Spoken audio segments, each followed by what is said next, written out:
right, YouTube, we're here live. Chad Campbell, what's going on, buddy? What's up, man? WrestleMania night one in the books.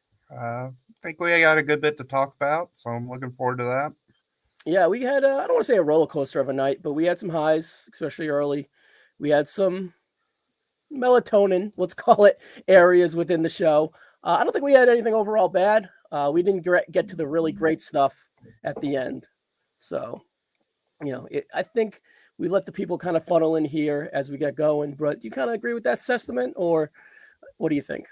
Um, I mean, as someone that's not going to be the biggest fan of current WWE product, I thought the show overall was pretty middling, to be honest. I think the main event is kind of your one big WrestleMania moment. And there's a lot to dissect with the main event.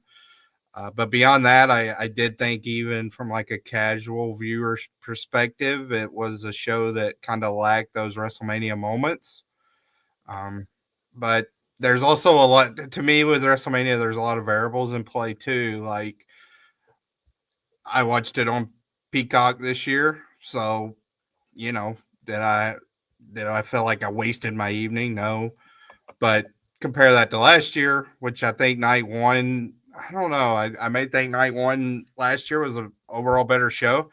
Um, Night two at the moment. Yeah. but night two had the moments. But I mean, when night one last year, I mean, that was a show that, I'm in attendance, I paid for. So that was something in play there, where it was really like night one last year was kind of one of those awakening moments for me as a fan in the modern WWE era and attending live shows. Like, do I have to be honest with myself and see if I think it's worthwhile to go to these shows. But again, watching I thought that decent, but I don't know, probably put like 5.5, 6 out of 10 would be my rating on it. Yeah, so it's the same. I was gonna go six exactly. I'm probably 6 out of 10, probably 6.5, maybe 7 if we talk heavy about the main event, right, and just kind of skim through it, maybe I get to that 7.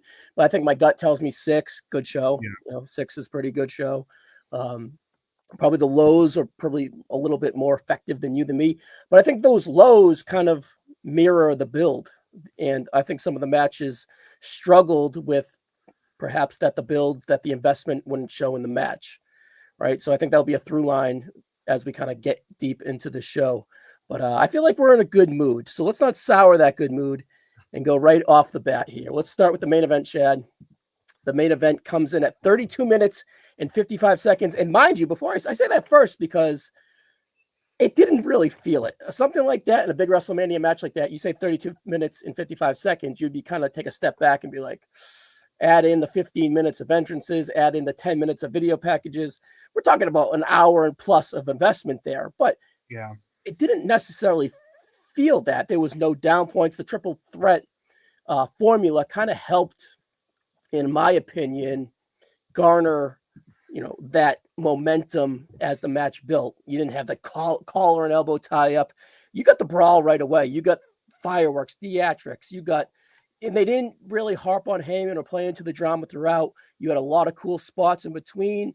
They started building up. The kickouts started feeling more. You started to get more on the edge of the seats. If you're watching with friends, the engagement in between the moves are getting down and down. The engagement on the TV, everything else is kind of heightening there. So that they're really doing their job, doing what they want. But overall, do you feel that sentiment going in here? And I know you're kind of ho-hum on modern day wrestling, but do you think the build of this match the match quality? I think this match in a lot of ways is the encapsulation of this like current era of modern wrestling, WWE predominantly, since they have so much market share.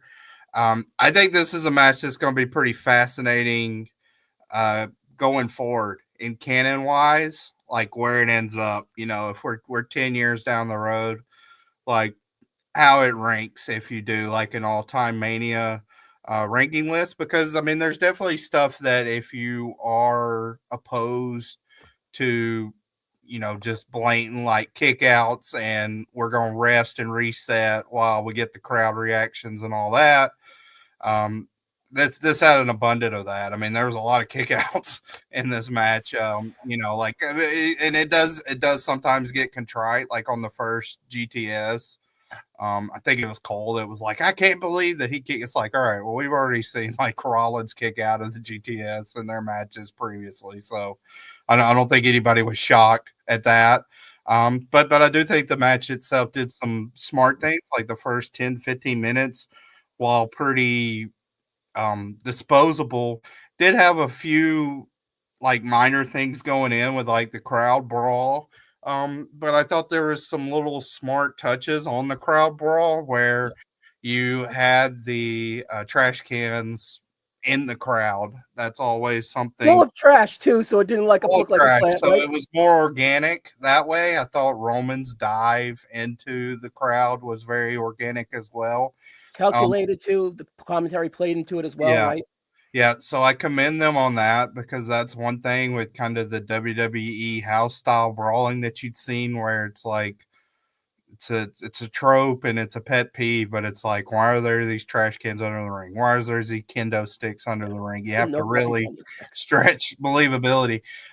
So that was nice. And then once you get into the finality of the match, I really think the pedigree spot was kind of the turning point of the match. And um, you know, you see spots like that with these WrestleMania moments and these matches now, really from Sean Taker on. But execution wise, I think that was one of the best. Like that was like really Smooth. fluid in how it was done. And as somebody that is also not a fan of Seth Rollins, I thought in ring he gave a strong performance in this match. Mm-hmm. I thought he was getting up for the bumps that he needed to. Didn't really do a lot of the over exaggerated selling that he can be prone to do. He wasn't relied upon to do kind of more long term body part selling, which is also a weak spot with him. So the match did play to his strengths, but like that pedigree spot was very fluid, extremely well done, a very good spot. The what was it? The spear GTS stomp spot that kind of had everybody knocked out. Um, Again, could have looked really contrived because you have one of those moments, but I thought it was done well. The crowd was into that. And then you get the finality, which I think this is part one. So I think there's more to the story. So I kind of don't necessarily want to give an overall grade to what happens at the end with the Heyman turn. Just on the surface level, it did one. I don't think. I'll ask you because I know you've got kind of your ear to the ground more than me, but I mean, I don't it didn't seem like this was shocking, really. Like it seemed like a lot of people predicted this. So I don't know if they were necessarily, talking about like from an internal sense, if they were kind of surprised that more people caught on to this, or if they wanted to, which is a story predictable doesn't automatically make it bad. It just Yeah. seemed a little um weird to me how commentary was angling that like this was so shocking, like this was such a shocking move by Paul Heyman. And I'm like, well, I mean, everybody I know has been predicting that this is probably the way it's gonna go. Yeah. So Yeah. So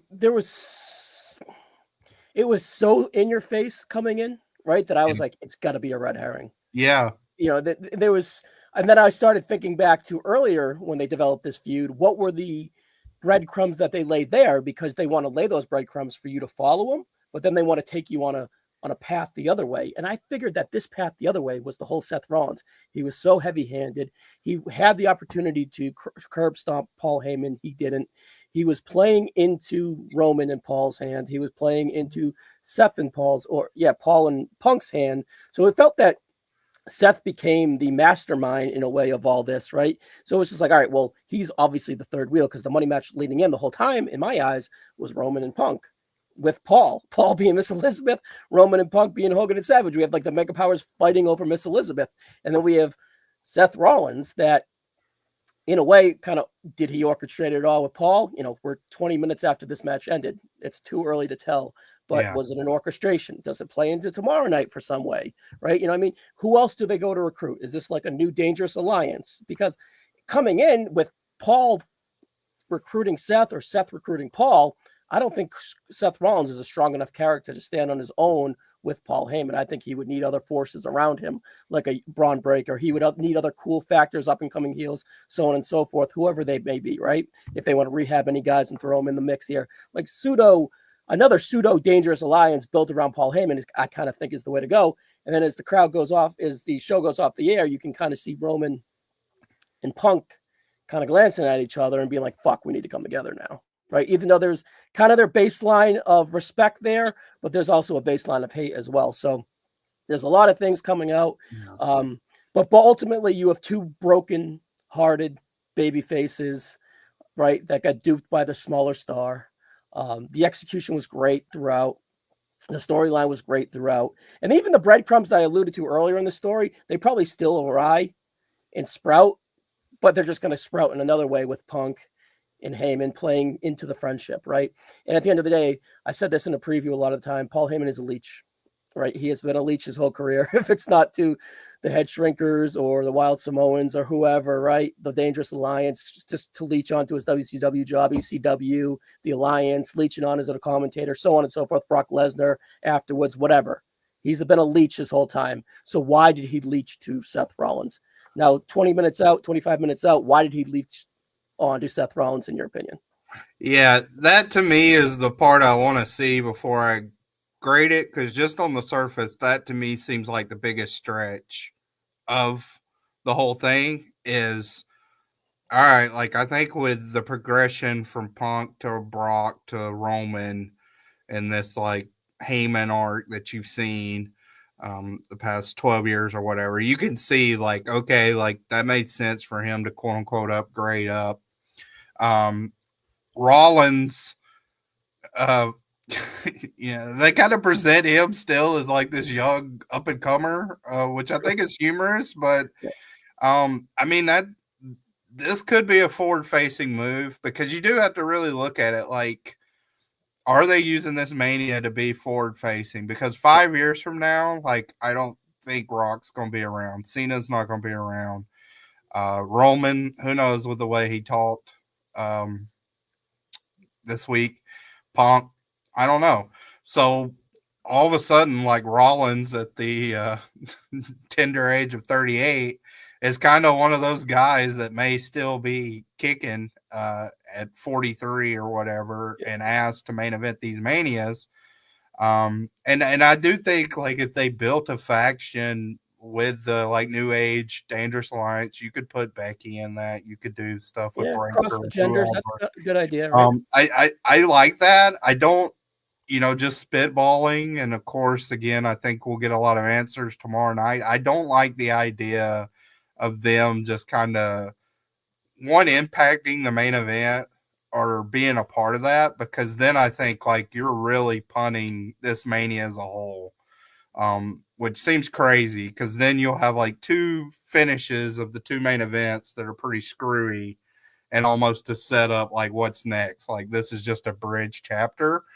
And I don't really think any WrestleMania, just from a build standpoint and a conclusion, should be like a bridge chapter for what you're trying to say.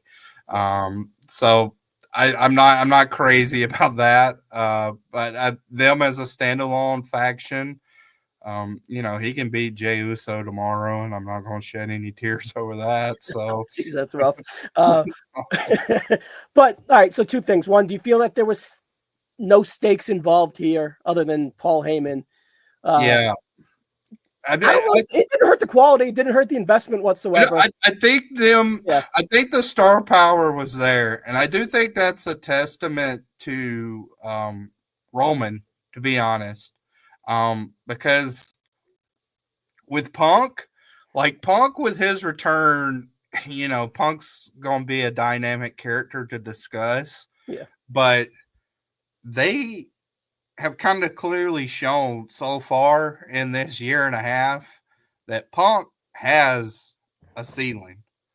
Like it's gonna be, upper level, of course, but he's not gonna be the guy. I don't think they've shown anything to show that they're gonna give him this run as the guy to where, next year. I would actually, I don't know. Like, could Punk main event a WrestleMania next year? Or one night, maybe, but he's not going to be the marquee match. Like, He I smells feel like a like, SummerSlam. Well, yeah, he has big matches left. he He has has big both these matches guys. left. Yeah. He's a guy. He's not going to be the guy. He is He's an not going to be. attraction. He can roll into that attraction spot. Well, he's also the wrong. He starts with 40 and ends with Oh yeah, a yeah. later. So for him to be the guy would be kind of, I don't know if that's well. the decision. That's what I think this showed. Like, this was his one main event. They kind of gave him. It was almost like his Rolex watch moment tonight. Like, with your entrance. Like, here's your main event. You had that video package. Phenomenal, by the way. To I was set going to that bring that up. up. Yeah. So it really felt like that. It really felt like, okay, like we've given Punk his moment now. And if you ever needed any evidence that, like, I don't know. At this point going forward, I'd be surprised if he wins a Royal Rumble. If he, stuff like that. So I think I'm at that point with him. Like, I wouldn't be shocked, but just with the way he's been booked for the past year and a half, it feels like he's in the scene. He's in the picture, but they got other priorities. Whether it's Well, they Roman, have long-term priorities, but I think there's a lot of equity in him right now. He's protected in the Rumble. He was eliminated after Roman and Seth, right? He was protected in the Chamber. It took Seth to stomp him the first scene. He didn't even tap out or pinned. He got choked out. Tonight, he didn't take the L. Roman took the pinfall. which So they're I building think up he had to, though, right? I think he had Roman to, had right? So to. there is a lot of equity built into CM Punk, the character. Even when he lost in the steel cage, Roman pulled out Seth. He's kicked out so many finishers in 2025. So I think there's definitely a big match or two for Seth Rollins. I mean, for CM Punk, excuse me. I think Yeah, it's SummerSlam, though. I think he's easily headlining night 1 or 2 of SummerSlam. yeah. You could do if Cena wins. Yeah. Him Oh, he's versus definitely Punk going to for see the the match. title, that's an easy thing to pencil in as a SummerSlam. Yeah. I think he's. I don't doubt that he has like main events and big matches left in him. I just don't think, like, if you had visions of he's in WWE now, they're going to build around him for like a year or two or something till he's exposed or past it physically. I don't think so. I think he's going to be involved, but I don't think he's going to be the focal point because Rollins is going to have to pin him too. Like, they got to They're do saving that. that moment too because They Seth, got to do he already that. pinned Seth, right?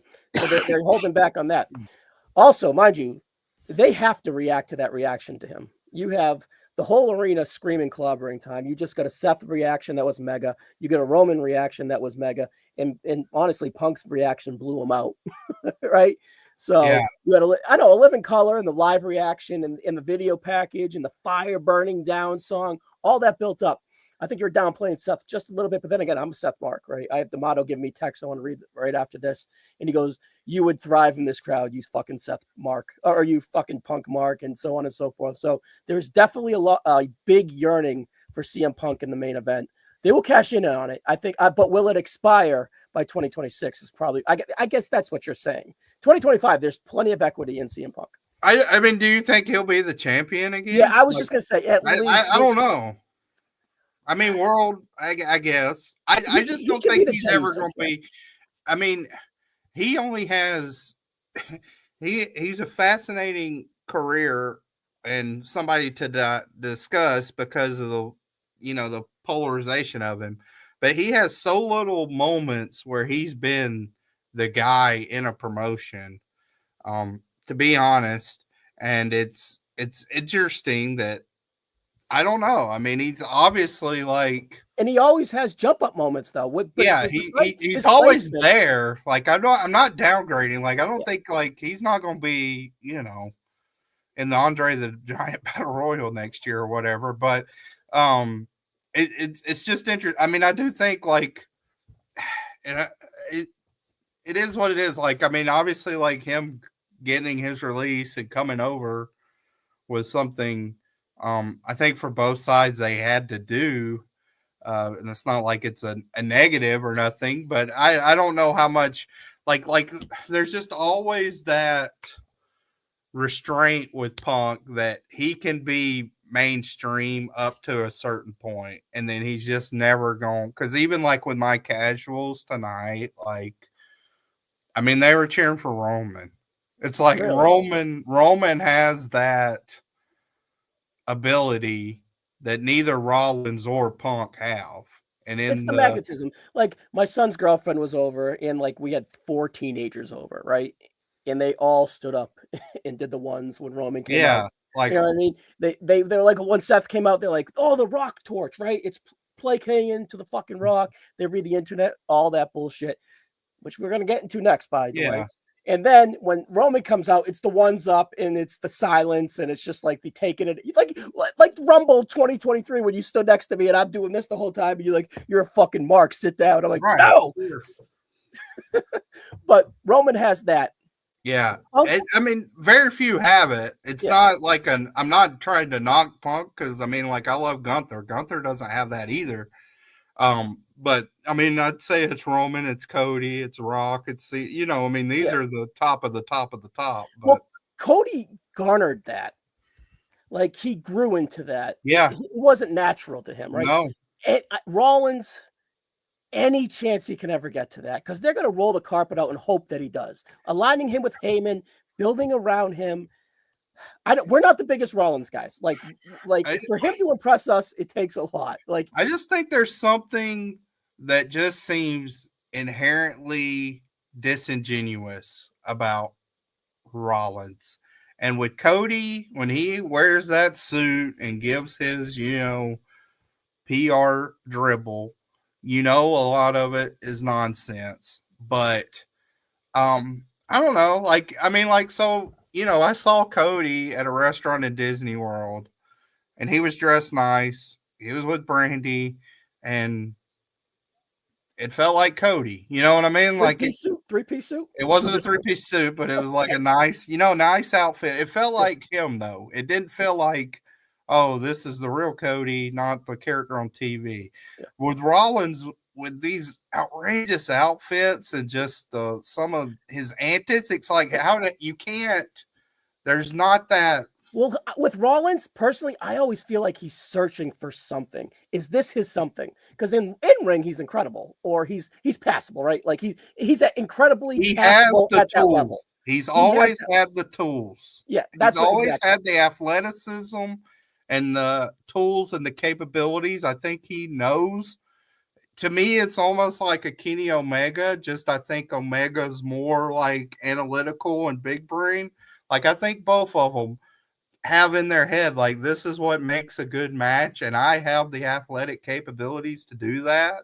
Yeah. It's just that some of that like inherentness and connected tissue and instincts that sometimes can get lost. But like I said, I mean, today was one of his better performances, in my opinion, in Yeah, I ring. thought the match was incredible. I'll watch it again. It might have to be a 5 for me. We'll see about that. It has to play out a little bit, right? It has to play out for me. Yeah, well, that's why I think like in retrospect it'll be very interesting because I mean like you look at like the WrestleMania 20 triple threat and how it got built up Yeah. kind of in canon and then we know why it fell off.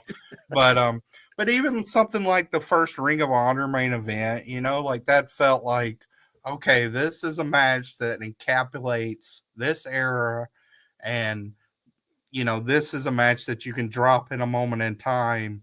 And this felt like that a lot of ways where you had kind of, the brawling of the Attitude Era, a lot of the kickouts, some talking and then mid match, some dialogue, and then the big turn, kind of the shocking moments with that. So in retrospect, it is extremely cheesy for us to have a main event of WrestleMania over a 60-year-old man who is fat, chubby, out of weight, and like it's incredibly stupid in a way. But they pulled it off. The old, like Paul Heyman was giving away the Roman thing the whole time, and the pop was still incredible and all that. But let's button up this main event here a little bit.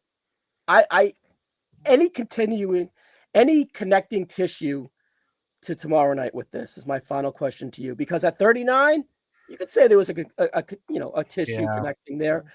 At 40, there definitely was. Is there any way that treads continues from night 1 to night 2 at WrestleMania 41? Yeah, I mean, to be honest, I just think there's too much smoke to what you've seen with the signs of, Rock with his fingers and the outfits and Iron everything going Souls. on. Yeah, to me, it seems like there's going to be something there. I mean, hopefully I'm wrong. Like I said, I think keeping it separate to me is the way to go. And then if you want to cross paths, can do that. But I mean, I would have, excuse me, I'd have the reveal. If it's going to lead to a bigger faction, I would have that happen tomorrow. Yeah. Like, I think if Becky is the mystery partner, which everybody, I can't imagine she's not, then I think you can go with that. And then, I mean, even with like Randy's opponent, like depending what they do with that, like there's a lot of intrigue with that, but that could also be someone for this group. But I guess I'm gonna leave it with my hope is it's not a part of the main event tomorrow, but I think it will be. If I had to bet right now, I would say yes, they're gonna be involved. With the entrance with the Rock friggin' flamethrower, the two Yeah. outfits leading in, all the social media dribble, the Rubik's Cube, Yeah. all that bullshit. All right. I thought it was all red herrings, but players Yeah. got I players, mean, right? if not, that's a lot of,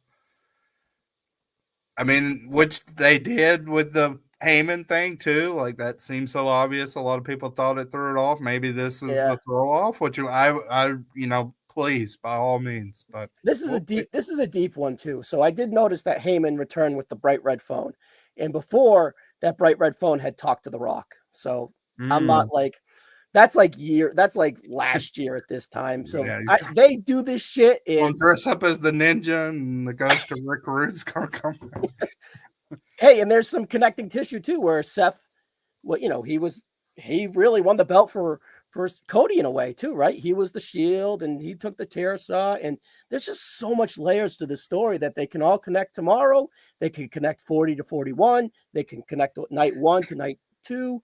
There's just a lot they can do. All right, so when we get out of here, here's a few comments that attain to this match. Perfectly executed main event. Probably wrong podcast. Cena wins the belt.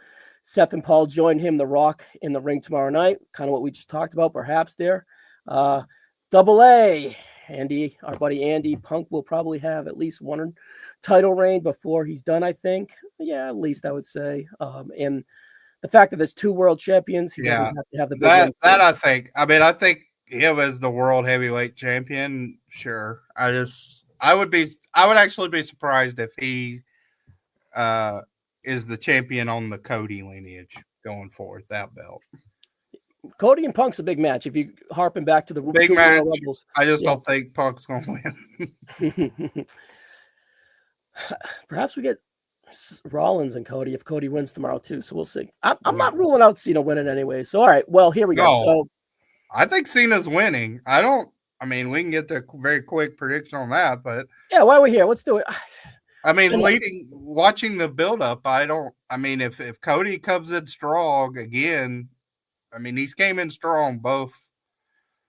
I mean, besides the actual turn, Cody's pretty much been on top almost every step of the way there. So that's why I do think there could be some involvement with Cena winning.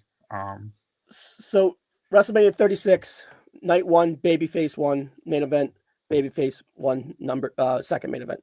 37, babyface 1, heel 1, night 2. 38, babyface 1, heel 1, night 2. 39, babyface 1, night 1, heel night 1, night 2. 40, heels, babyfaces tonight, heel turn. Yeah. So, I mean, it would, like I said, to me, like if there's involvement tomorrow, this will be one of the more interesting manias where it feels like, I'm not saying they're punting, but it's definitely like this is a middle chapter of what they're trying to tell Exactly. I long was gonna say term. they're continuing their Yeah, stories. this is the two towers leading up to the Return of the King or whatever next year, which will be interesting because once we get the actual gate record, I anticipate that this show will break the all-time attendance gate record. Um, which like I'm kind of a classical historian at heart, so I'd love for like I think a nice like finisher story show like last year's Mania to hold that record. Yeah. Because it felt like okay, like this was a show worthy of being the gate, breaker. Like, but Yeah, there's it is more what it is. volume seat wise for Philly. I think this is actually a low key small stadium. It is. I mean, it's going to be less, but just with the ticket prices. But I mean, again, like next year, it'll probably break it again because who Well, knows? it's funny. While we're on this, I did see a chart where the Raiders have the second highest average season ticket prices per stadium in the Yeah. NFL. And mind you, next year, business won't be down. It may be down, who knows? But the New Orleans Saints have the cheapest tickets Yeah. for any of you WrestleMania 42 goers. I don't think the price for getting in will be that high. And Chad, it's a pretty big stadium, right? Yeah, it's a big stadium. I mean, it's totally different from 30 and 34, I think, at this point. But I Yep. mean, my ticket for WrestleMania 30, I know was like under $100 a ticket, and I was at a decent seat. I mean, it wasn't No like I more. was, No, homie, don't play that game no more. yeah. So I know it's a different ball game, but that's just a comparison, like 12 years ago. Yeah, and for records comparison to last year, the Eagles have the third highest ticket price. So Yeah, it'll be in. I mean, this could hold the gate record. It just depends where it is, but it's one of those like volume too. So I mean, if they can put like 70,000 next year and only reduce tickets by like 10%, then yeah, according to how that math equation works out. and it has like I'm not I don't think Brandon. it'll be as expensive. I mean, you saw that too between even like Hollywood and Philly. Like the prices on average actually kind of went down a little bit. Yeah, the Rams are in the top 5 too. Not that it matters, but just overall, renting the buildings costs money. There's calculations. You're a math guy. I'm sure you know how that works, Yeah, right? So there has to be some factor to it with the attaining to the NFL season. I mean, All right. it's not like it hurt them here. Yeah. I mean, WrestleMania, no matter what they can do for the foreseeable future, it's going to be a full stadium. They're going to have a astronomical gate, so they don't have to worry about that. All right, and here's the motto's text about this match. You would have loved this pro Punk crowd, you mark. 60% reaction for Punk, Well, 40% reaction for Roman, 0% reaction for Seth as the bell was ringing. So yeah, I mean, interesting. he definitely. And I think that's the big. I mean, to kind of put a bow on everything, that's really what they're trying to overcome, right? Like Yeah. Seth's again. Like I know we talked a lot about Punk, but Seth too. Like he was in that tag match last year as like the He's cuck ham of fisted in these them matches. It really four. breaks Yeah, down. like in these huge matches, he's at the table, but it's almost like he's the one, like He's loading up getting the the crowds. plates for everybody else. Yeah. So can he get to the point where there's a match down the road where it's like, oh wow, like Where Seth's he and is the one that brings the food to the table, right? yeah, like or like all of a sudden this crowd's over like defending Seth versus Cody or whomever. Like oh wow, like this is a huge crowd that's pro Seth in this moment. Yep. And then he closed it. He said the crowd was into the drama and seeing Yeah, the huge turn.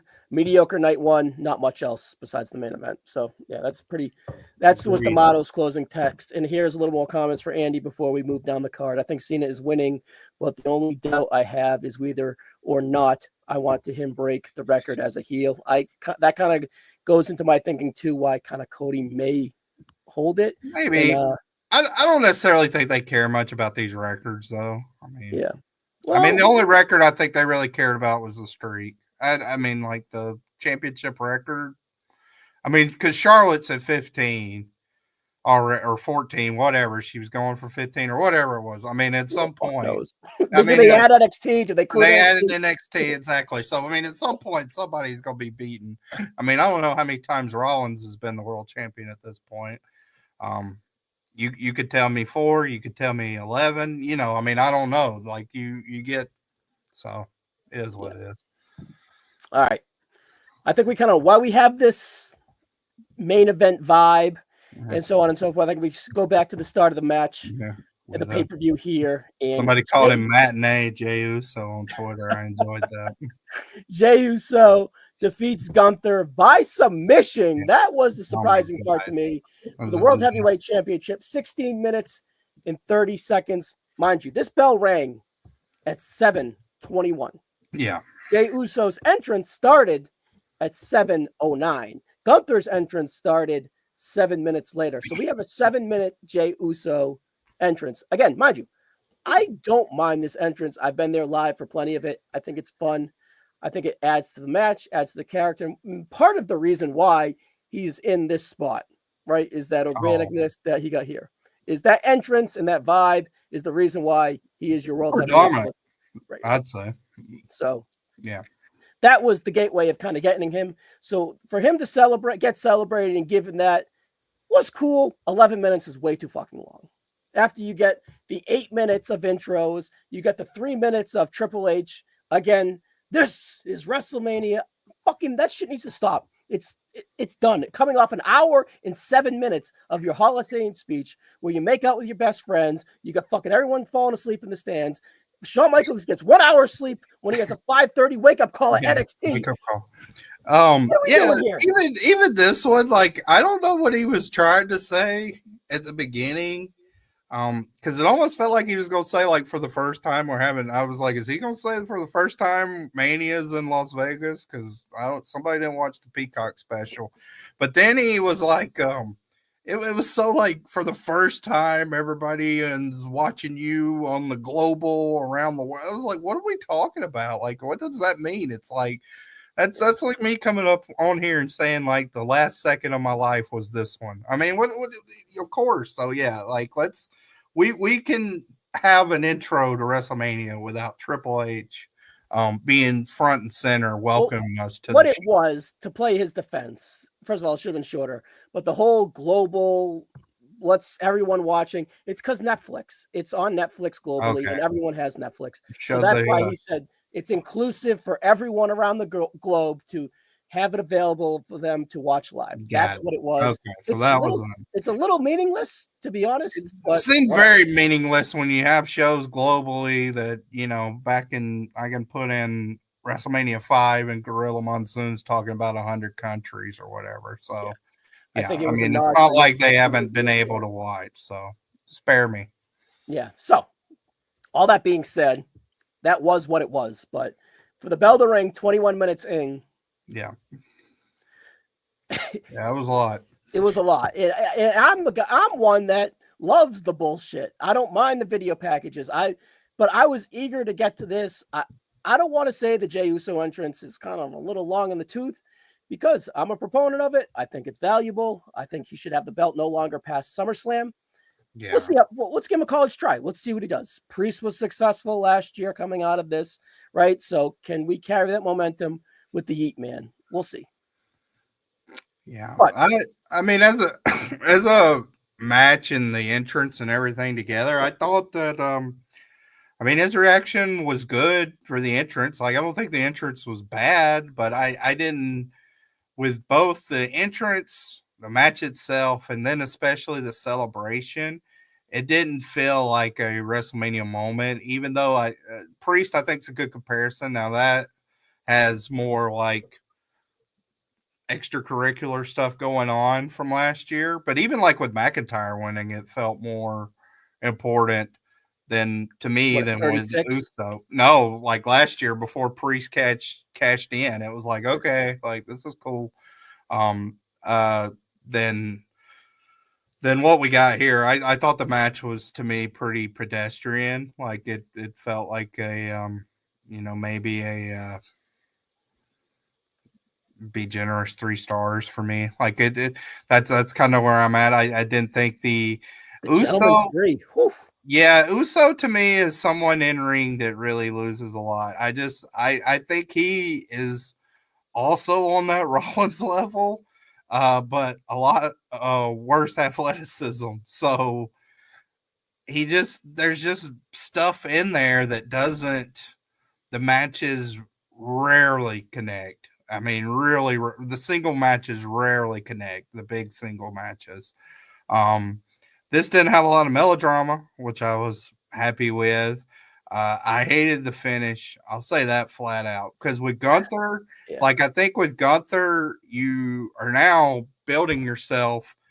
And it's kind of like what they did with McIntyre too, where it's like you're shoehorning these guys into these specific spots. And I defend what I said before with Gunther. I don't know if he's ever going to be the guy, but he's certainly never going to be that with the way you're booking him, because this is 2 Manias in a row That's what I don't now like. where he's came in, and this one was even worse, where he just didn't need to tap out that quickly to that weak of a choke, which didn't even make sense from like a kayfabe sense. Like I loved last year that Sami Zayn used the brainbuster that he'd never done in the promotion Yep. to get the pinfall. Like that made sense. Like this, if you want to pin Gunther, fine, do it on those 3 splashes. Like it was just a barrage from Uso, and he picks up the win. That choke was terrible, and then it makes Gunther almost look like a coward with how quickly he tapped out too.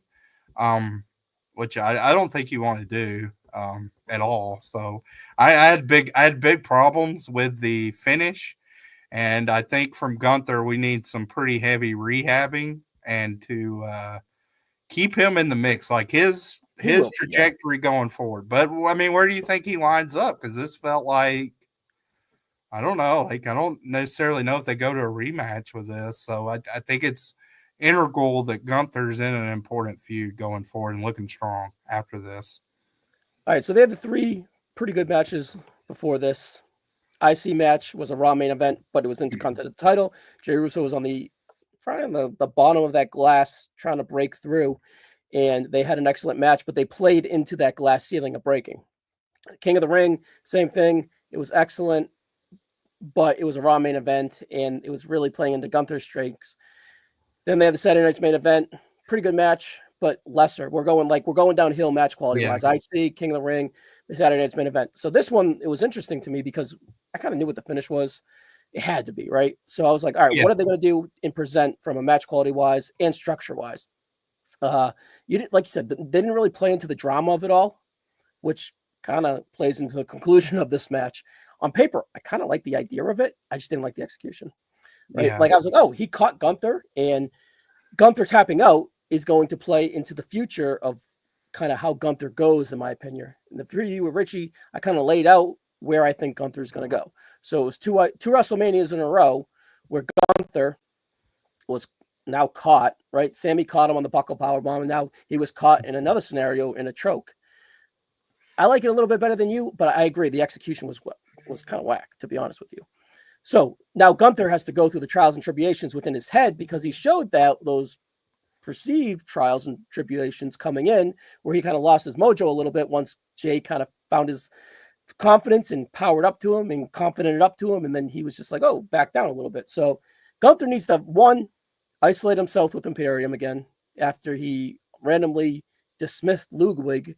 And now he had to do all his dirty work where Imperial would do his dirty work beforehand, or he needs to totally go the other way and really just find himself, and that's in a babyface role. Yeah. You know what I mean? So does he go with Imperium and him and Ludwig go find each other in this heel aspects and probably go for the tag titles maybe, and they can like maybe find themselves in the tag division and Gunther, but I don't like that for Gunther in a way, right? Because he should be at the top. He should be the champion, but perhaps but they have a babyface problem. I mean, they have a heel problem, right? So I don't think that they can sacrifice babyface heels to go to baby faces. We'll see what Seth's groups look like now. So perhaps maybe Gunther going to SmackDown and becoming that baby face right under Cody, building to that big match, maybe works a little bit better. But I don't think he's going to stay on Raw with Roman and Punk and, you know what I mean? And Jey Uso now. Like, it's just like muddied for Gunther. Gunther needs to isolate himself as a heel, or he just needs to totally go to the other side and find him. It's 2 WrestleManias in a row where he came in cocky and arrogant, and it's backfired on him. So to that character, Gunther, how does he kind of play into that is what I'm looking forward to now. Yeah. I mean, it's something we really got to see follow up on, because again, I don't want it to, again, as engaging on Twitter and in clips Drew McIntyre is. Yeah. I kind of don't want Gunther to be in that spot where it's again like he's a He's a beast. vulnerable heel that talks Yeah, shit. right.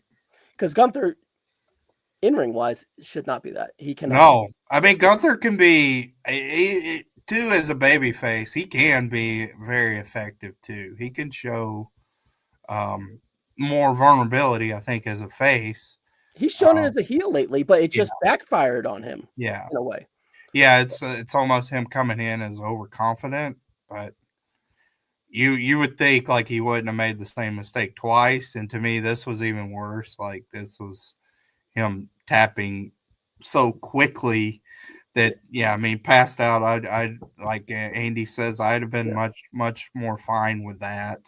But he literally tapped in seconds when he was. Yeah, caught. I mean, it was so quick. It's like it's almost like one like like Now to play are they I gonna don't play want to call into it a that trope. or what? But, Yeah, I don't want to call it a trope, but it's more of like a rule book thing. He tapped 3 times, right? Like because he did that tap with Sheamus, but only did it twice, where Sheamus released the hold when he was caught. He tapped 3. This isn't gonna be like a dusty callback, right? He tapped 3 times, right? Yeah, no, he clearly taps very quickly, so they can't roll it back. So I will say on paper, it's a cute idea. And I do like it, especially how I think Gunther's going to go. But the execution, like he tapped and rolled out of the ring. Like I understand he wants to give Jay his moment, but I just don't think you need to see like the Jey Uso character, like him being able to tap out somebody like Gunther. That doesn't make sense. I don't think he's ever had a submission in his life. No, like it doesn't. It didn't play into the story. It wasn't like Gunther was like, "You're not tough enough," or I don't know. This was a very like with the other booking decisions on this show, like some of them aren't personally to my taste, but I can kind of get on board with. This was the one that I was just very, very anti from anything. In the surprise, again, they were kind of too cute, in my opinion.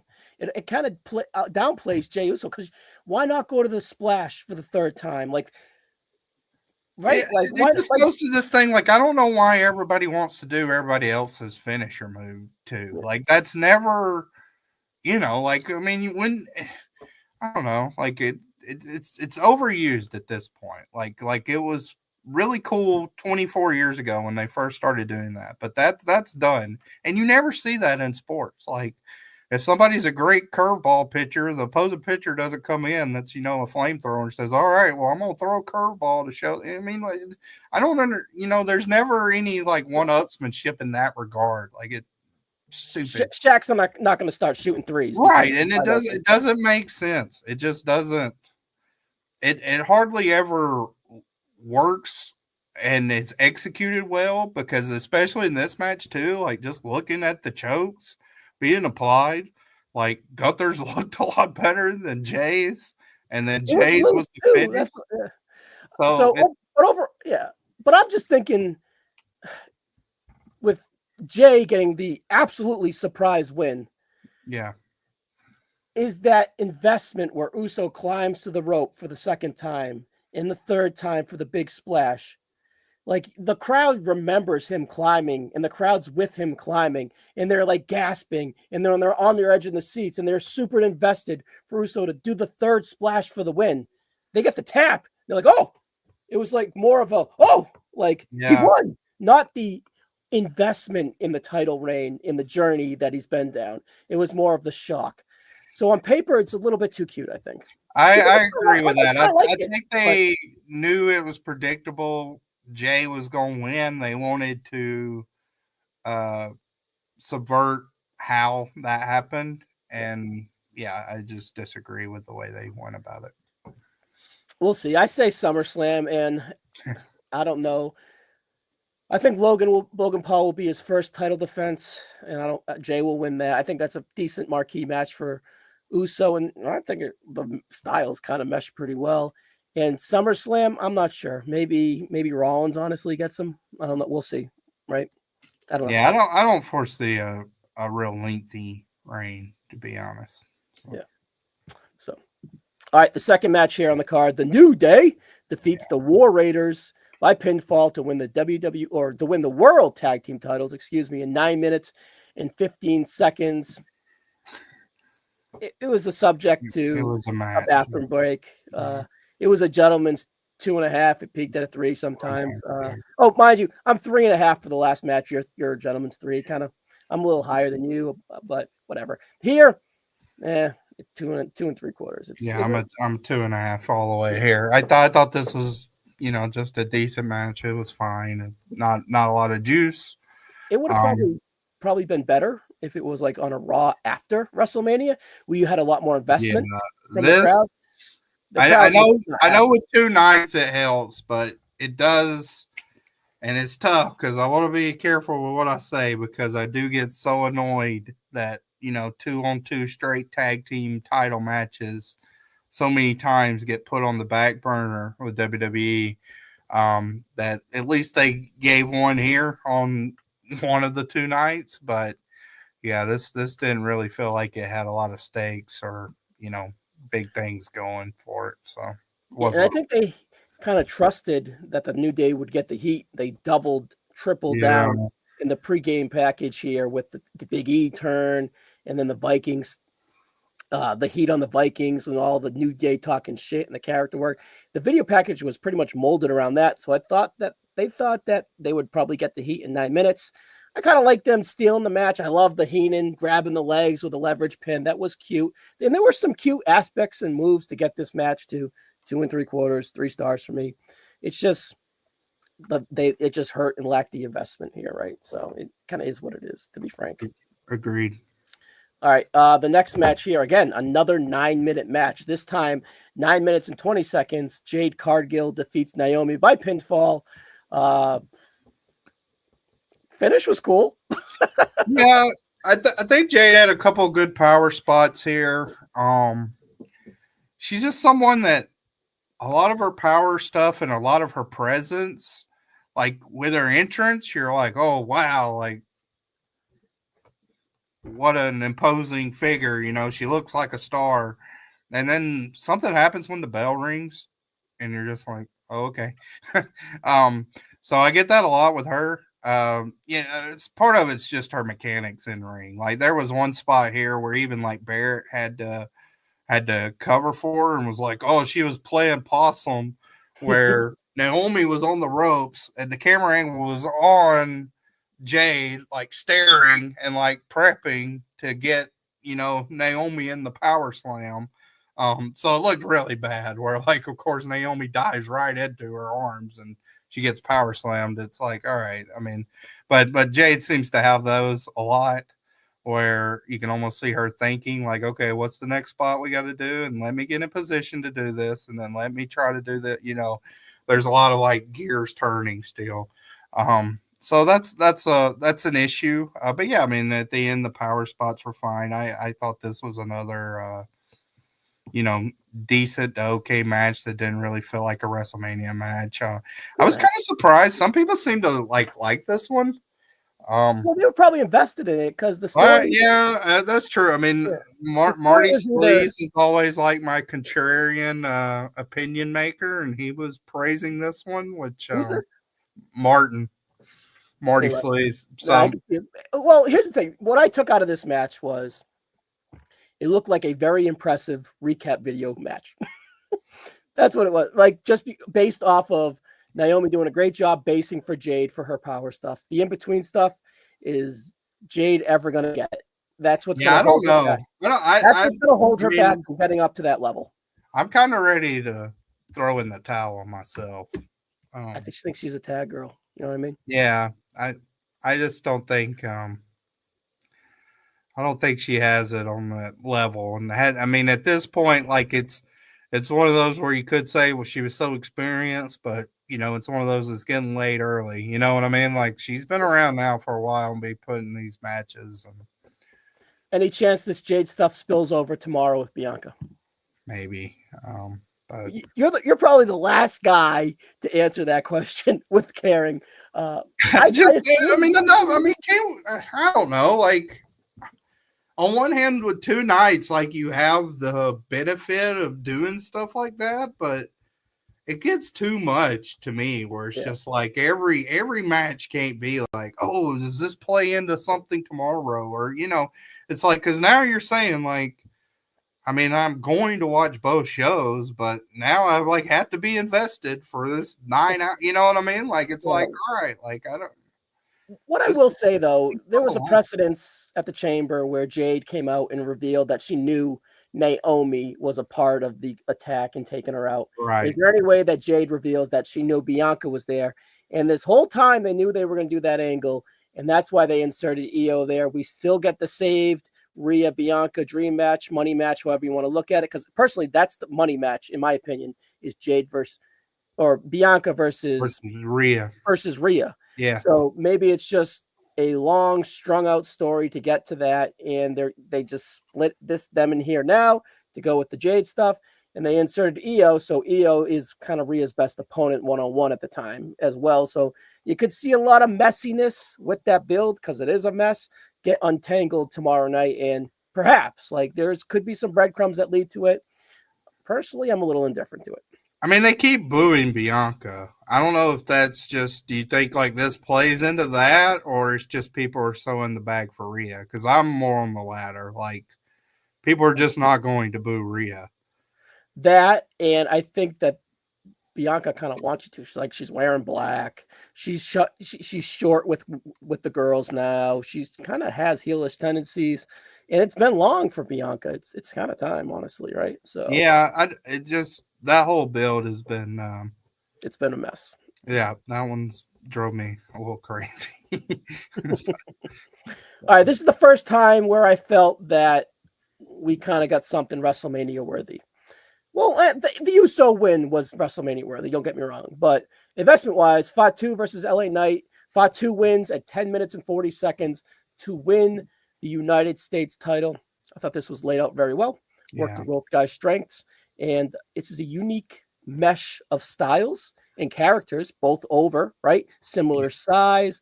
Fatu, more athletic. Knight, more powerful. Knight, just athletic enough to mesh with him. Fatu just powerful enough to mesh with him. So it's a unique, stylistic optics match. You know, Knight looks like how he looks. Fatu looks how he looks. Yeah.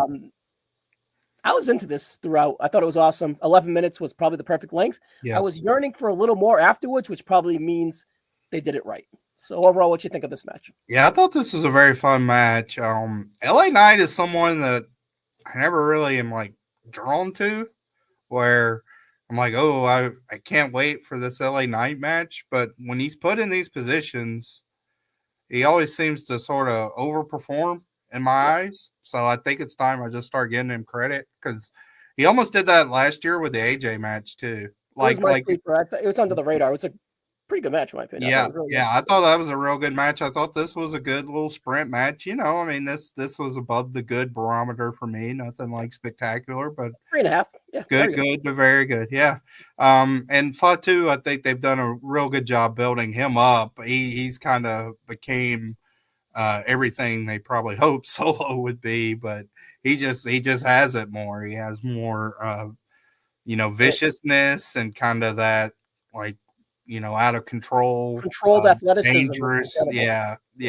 And he was like that. I mean, like, if you saw him on the Indies, I know I referenced in our chats, but I've seen that a couple times firsthand. And like when me and Jenny were at that Game Changer show, and he kept like attacking people and would run out in the crowd and just start demolishing folks. Like, there was just a viciousness and kind of like there was a visceral nature to what he was doing.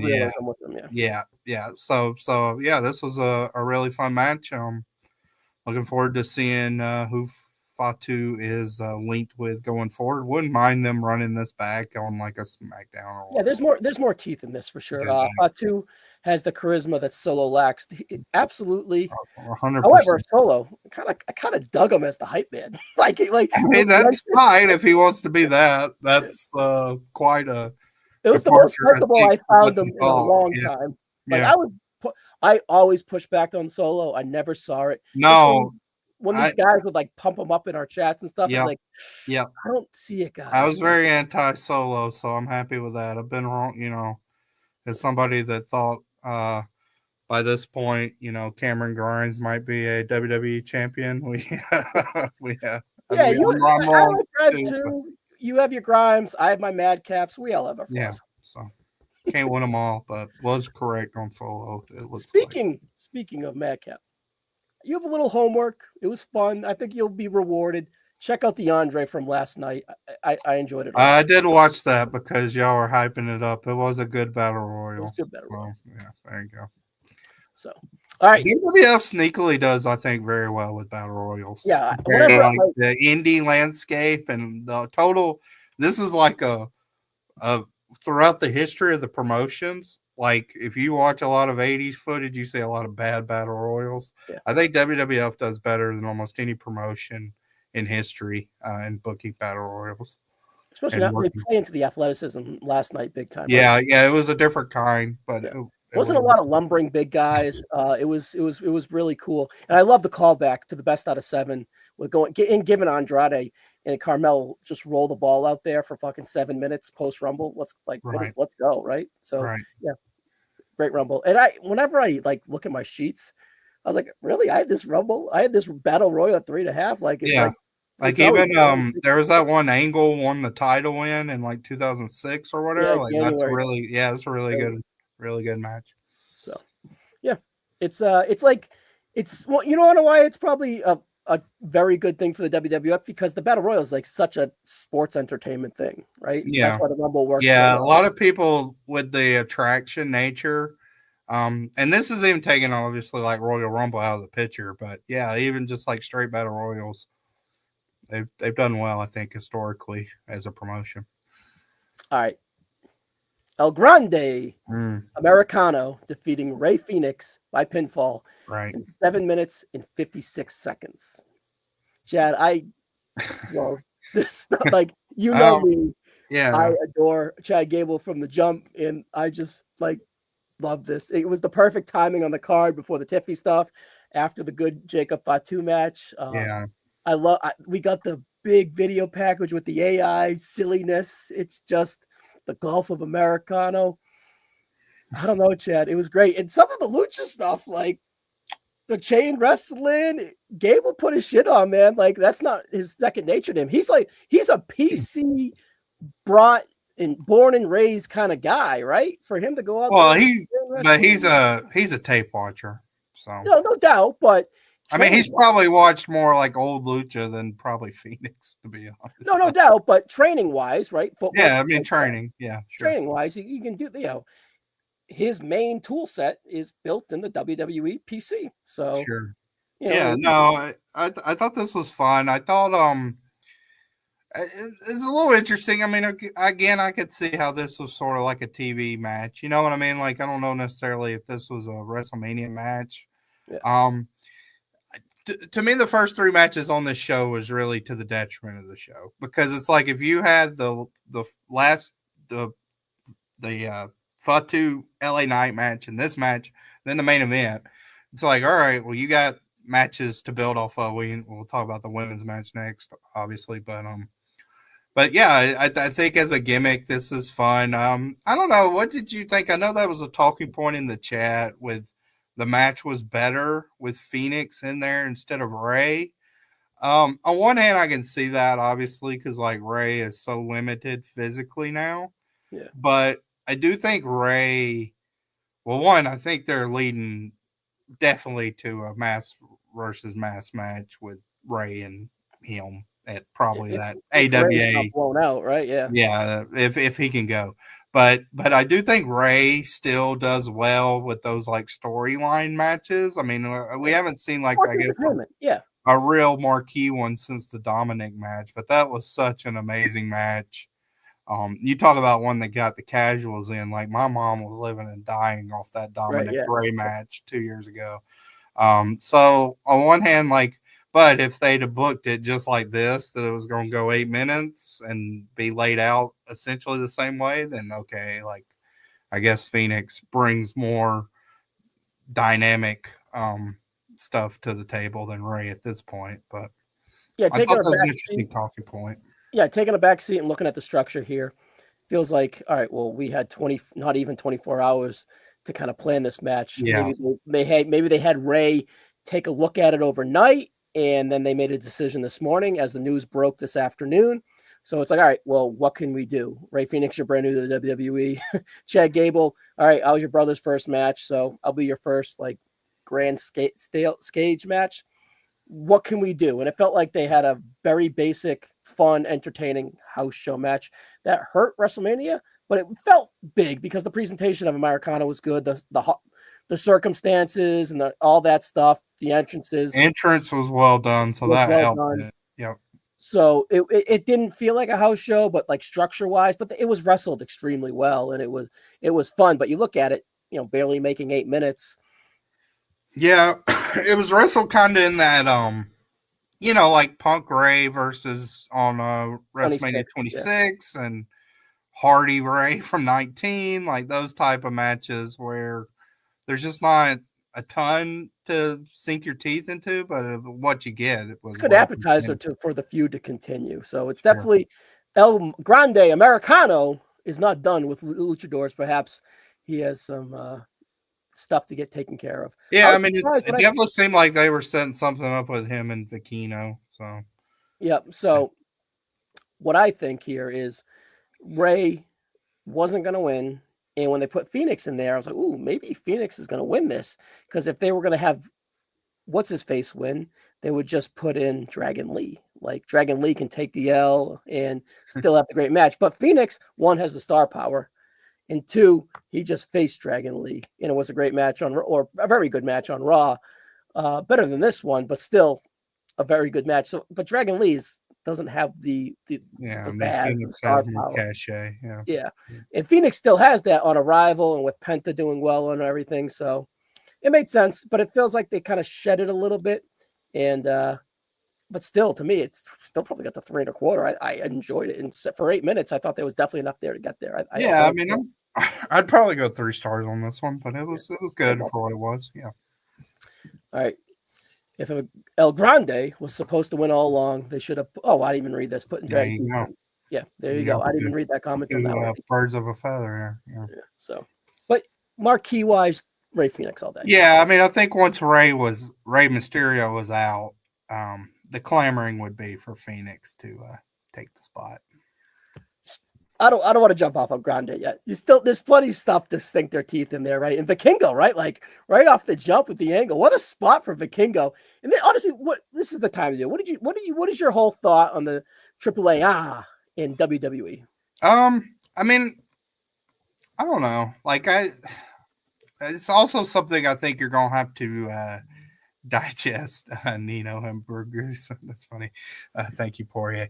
I mean, Triple A is a promotion. Again, like I think you saw both swells with this announcement where my Twitter algorithm was all right, like here's the big bad corporation, swallowing up another one. So you had that part. Then on the other side, it was like, oh, this is awesome. Like they're going to be invading it. It's like, I don't know, like the last 2 or 3 years where I've watched Triple A has been some of the worst wrestling I've ever laid eyes on. So it's a promotion that has problems. Like it's not a Del Rio is their top guy right now. Yeah, Del Rio's their top guy. Like Vicino is whatever your perceptions was, and maybe he can dial it back up. But he like was injured, correct? For a yes, while. you think about him like 3-4 years ago, and like his high flying, his dynamic nature, and everything, and he's been grounded a lot. Like the last couple of times I watched him, I'd have him like behind Phoenix in that regard, like now. So again, maybe he can heal up, dial it up, but he seemed like somebody that like that was really what he was relying upon. Yeah. And now that that's gone, a lot of the shine is kind of off. So there, He has a unique look, but he's all of 5'4". Yeah. I mean that like there you would hope so he needs that athleticism and that flash he to needs really show that. that. And I think people sometimes may think like you're going to get that.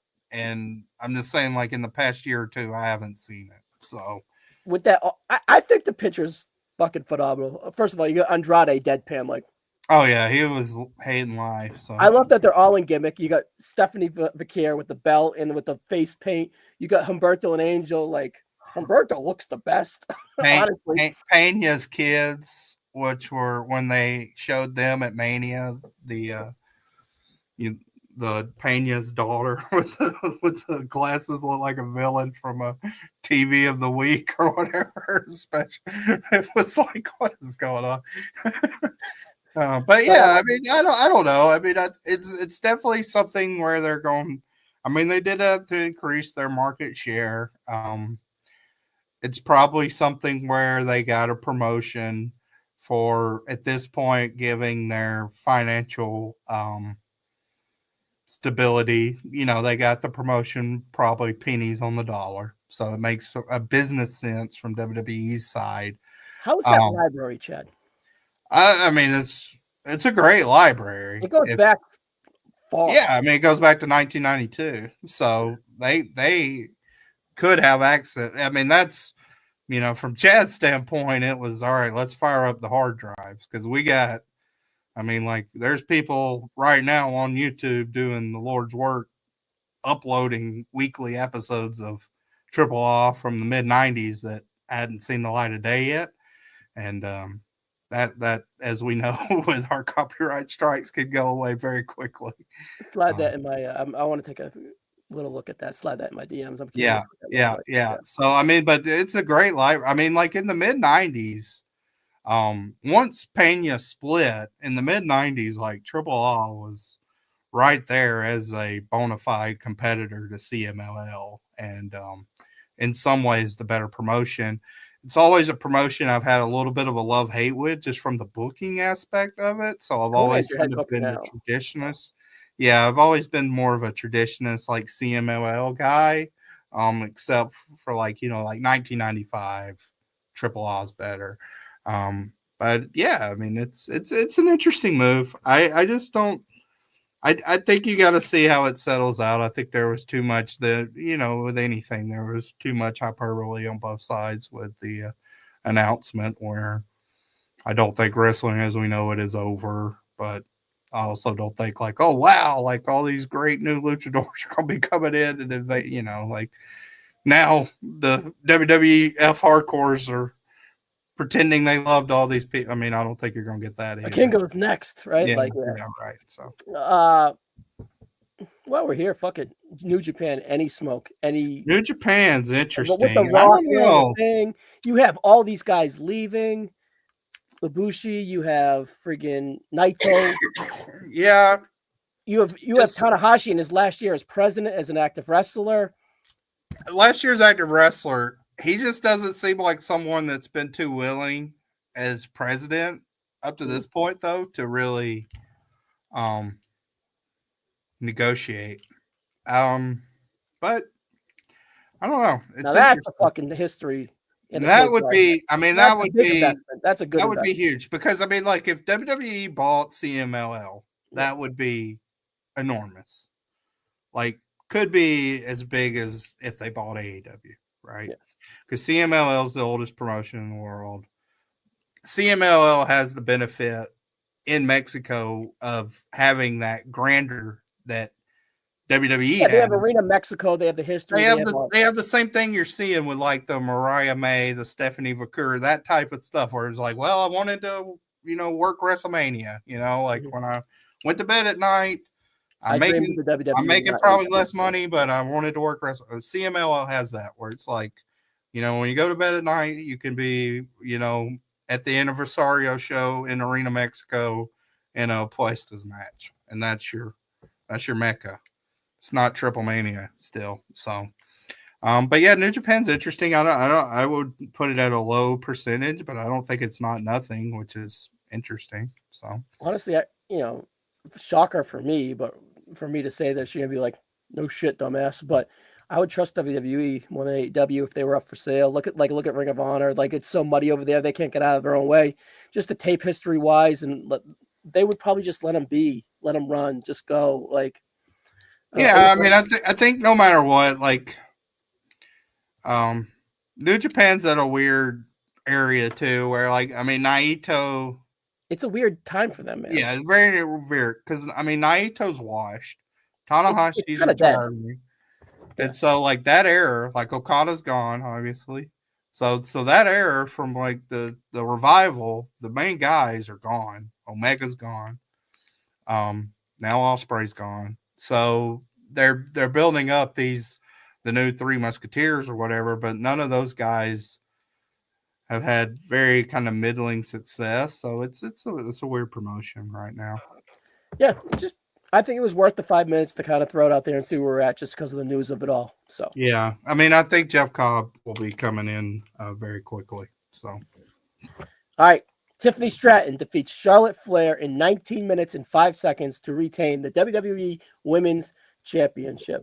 Okay, stiff, okay, sloppy, but I think it played into the feud because that's what this feud is: stiff and sloppy. I was into it. I thought it was, of course, but you say there's a little sandbaggishy, right? Like you could yeah, see a few spots where you could play that role, or you could see maybe one of the girls were out of spots a little bit, but overall, Tiffany left with a chipped tooth.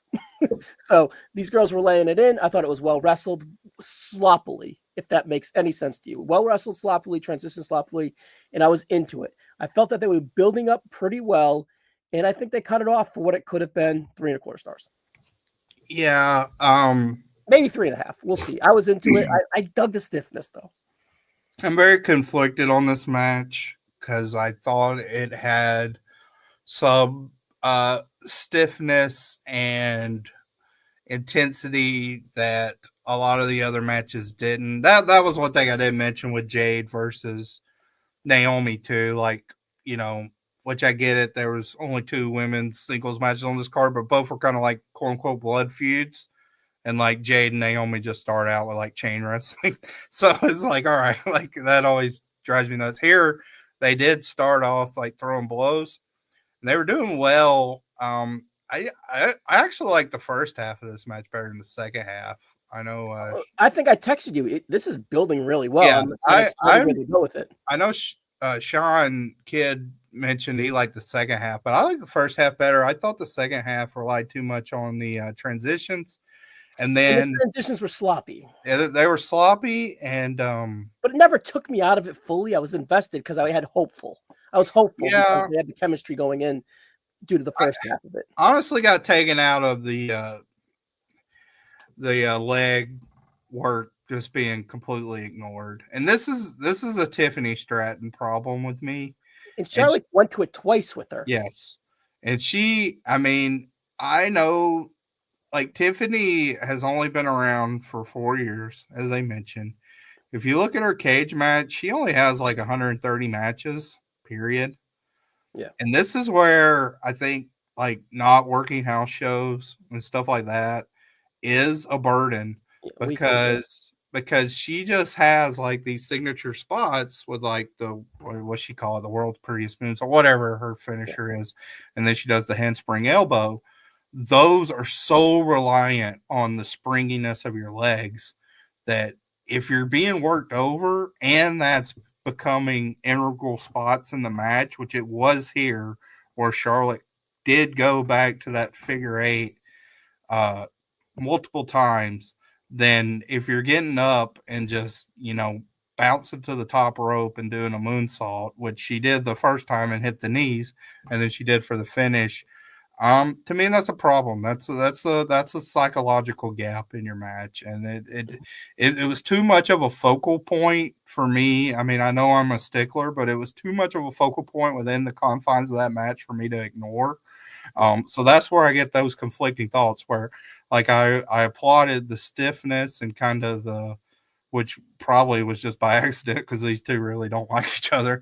But you know, like I applaud that because I thought that brought some like energy to the match itself. But the transitions too, like there was too many like rollouts and reversals and let me roll through and then flip up and some stuff just didn't look that impactful. I know, like the face first slam into the turnbuckle that was executed very poorly, and didn't even work from like it's a so sloppy, but it looks nasty sense. So yeah, to me, a very uneven match, and we've had some amazing women main event matches in the last few WrestleManias, and now it's really on that triple threat next tomorrow to me to see if we continue that trend. Because I thought Bailey versus EO from last year was obviously Charlotte versus Rhea, possibly the best match in promotion history from the Becky women. versus Rhea was similar to this. Yeah. Stiff and good, right? Yeah, and Tiffany's best match to me up to this point was the Extreme Rules match she had with Becky like I a like the couple years ago. TV match before that. I thought Yeah, it was really, really good. but I thought that was like her best series, so I was hoping they'd kind of play in with that. And it just to me, like towards the end, it's like they couldn't decide what it wanted to be, whether it wanted to be like an intense brawl match with a lot of personal animosity, or one of these like, for lack of a better term, WWE epics with like, I'm gonna do my finisher, you're gonna do your finisher, we'll kick out, we'll refresh, blah blah blah. It seems like they were trying to play two masters there, right? Agreed. So I wish they kind of stayed in the stiff lane and Yeah. then kind of Oh yeah. harpened into the leg work once they, because that would play into the stiffness too, where you're in a fight, your legs start giving out as well too. Yeah. Both these girls so reliant on the spring smooth salt, Charlotte with the figure four. And then again, like I can just, when I close my eyes, I enjoy this match probably a little bit more than you, but I can just, what kind of took me out of it a little bit too is when Charlotte's in the corner, she's playing with a knee brace, and Cole is harping on the knee brace. And it's like Charlotte like slams her leg on the mat with her knee brace to kind of tell Tiffany to work her fucking leg. You know what I mean? Where Tiffany's like, that's where I was just like, ooh, there's like, because you can see Charlotte like hitting her leg on the thing and like pointing to her fucking knee and like not saying it to Tiffany, but body language wise conveying the message like, bitch, we have shit to do. So I'm like kind of little. I mean, they always. I feel like this is a recurring theme of this show, but they obviously have something with Tiffany. I just don't think she's there yet in ring. Yeah. And to kind of be the person, looks like it's trending her or Rhea, then as like the two, they're really focal point going forward in the next 10 years, then you kind of have to have that. And even somebody like Mariah May comes in, like the performance Mariah May gave versus Tony Storm blows anything out of the water that I've seen Tiffany. And then you have Vaquer coming up who's hot and is really into that, is really tight with stuff like that too as well. So to me, Mariah May is a problem for Tiffany. Well, if she comes in, you look just like her. Exactly. That's what I'm saying. So they look alike. Mariah, I think Tiffany's shown more charisma wise, but that's also like packaging, marketing, and then entering. Mariah to me has shown she can rise to that level, and I just haven't seen it with Tiffany yet. So, what do you think that Barbie? It's not Tiffy time. Entrance? I thought that was kind of stupid because, well, I mean, I get it for what it was. Are you the demo though? No, I know that, but also like McAfee saying he couldn't figure out which one was the real her. It was like, you could see the reflection off the glass. Like, come on, dude. Like it didn't seem like it was executed quite as well as they kind of hoped, but it was fine. I mean, the entrance played into the structure of the stage. I thought that was cute. I don't know. I didn't really care for a lot of the entrances as far as like special entrances. Punk had the best one, yeah. Mexicano, Roman, and then Punk's. Punk's was good, obviously, but I actually thought maybe it's biased because I was there live, but I liked it in Living Color's performance from 29 better. Yeah, it felt a little. I was there too, but this one felt a little alternative. Yeah, it was a little. But a little alternative twist to it, right? Yeah, but didn't care though. But otherwise, I thought those were like the only like true like okay, these are Mania entrances. Like even Charlotte with the Rolls Royce, like Charlotte's robe and gear, I thought was amazing. But and I mean with her, like she's, I don't know, she's obviously going through a lot, so.